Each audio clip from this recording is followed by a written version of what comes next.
नमस्कार दोस्तों, मेरा नाम है मनीष कुमार सिंह और आप देख रहे हैं 4 PM महाराष्ट्र। दोस्तों, महाराष्ट्र की राजनीति में अभी कैश कांड का बवाल थमा भी नहीं था कि बिटकॉइन का बम फूटा है और फिर से एक बार सियासी उबाल जो है वो शुरू हो चुका है।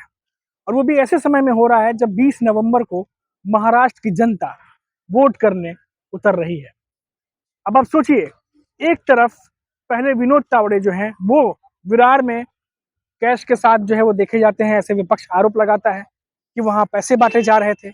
तमाम बातों को लेके एनडीए गठबंधन बीजेपी को निशाने पे ले लेता है। 20 नवंबर से ठीक एक दिन पहले, अगले दिन वोट डाला जाना था, उसके पहले एक दिन पहले ये पूरा तमाशा शुरू होता है। फिर उसके बाद आता है बिटकॉइन का बम, जहां पर बीजेपी सुप्रिया सुले और नाना पटोले भी आरोप लगाती है कि बिटकॉइन का कांड हो गया, घपला हो गया। ये तमाम बातें जो है होने लगती है। दोनों तरफ से, जो बीजेपी है या एनडीए गठबंधन है, दोनों तरफ से आरोप प्रत्यारोप शुरू हो चुके हैं। और वो भी ऐसे समय में जब महाराष्ट्र में 288 सीटों पर एक ही चरण में मतदान हो रहे हैं 20 नवंबर को, और एक दूसरे की धज्जियां उड़ाने पर आमादा है, क्योंकि उन्हें पता है कि महाराष्ट्र की जनता अब वोट करने जा रही है। और ऐसे में जो तमाम चीजें चल रही हैं ये कितना मायने रखती है, क्योंकि इंसान साइकोलॉजिकल भी ऐसा कह सकते हैं कि जब जाता है तो दिमाग में जो रिसेंटली जो चीजें हुई रहती है वो ज्यादा याद रहती हैं, ज्यादा ताजा रहती हैं, तो उसका असर भी दिमाग पर दिखता है।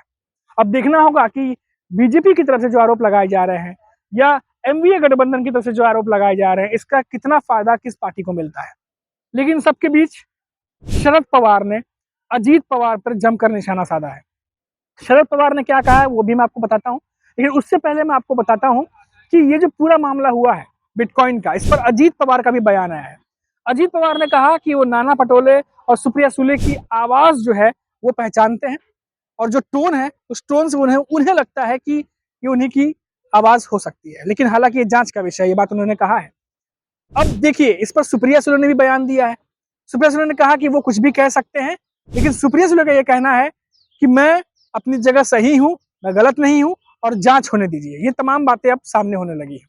अब इसके बाद शरद पवार ने अजीत पवार पर निशाना साधा है और कहा है कि अजीत पवार कहते हैं उनके साथ अन्याय हुआ। 4 बार उप मुख्यमंत्री जो रह चुके हैं, उनके साथ कैसे अन्याय हो सकता है, ये बात शरद पवार कह रहे हैं।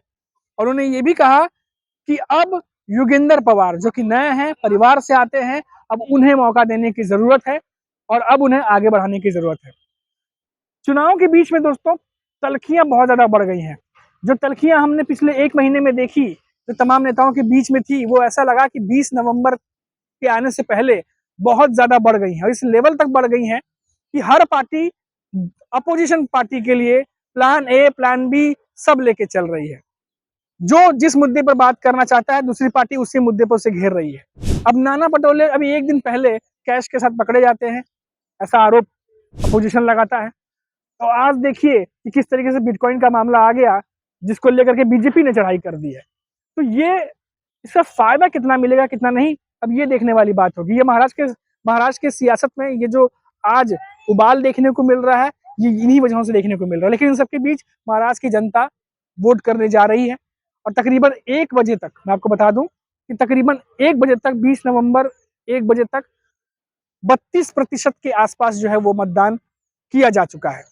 और देखा जाता है कि मैं मुंबई की बात कर लूं, क्योंकि मैं मुंबई में हूं, और आप मेरे पीछे देखिए ये जुहू का इलाका है, जहां पर स्कूल में सेलिब्रिटीज के साथ साथ आम लोग भी आते हैं, सेलिब्रिटीज भी आते हैं। और अभी हेमा मालिनी आई थी यहाँ पर, कार्तिक आर्यन आए थे, अर्जुन कपूर आए थे, परेश रावल आए थे। ये तमाम सेलिब्रिटीज जुहू में रहते हो यहाँ वोट करने आते हैं। ये मैं इसलिए कह रहा हूँ कि वो लगातार वोट करने आते हैं, वोट की अपील करते हैं। लेकिन इसके बावजूद भी मुंबई की अगर मैं बात करूं तो वोटिंग परसेंटेज हमेशा 50-55% के आसपास ही रहता है। लेकिन इस बार कितना बढ़ेगा नहीं बढ़ेगा, इस पर सबकी नजरें रहेंगी। तो अभी के लिए इतना ही दोस्तों, फिर लौटेंगे तो किसी नई अपडेट पे बात करेंगे। तब तक के लिए आप देखते रहिए 4 PM महाराष्ट्र। नमस्कार।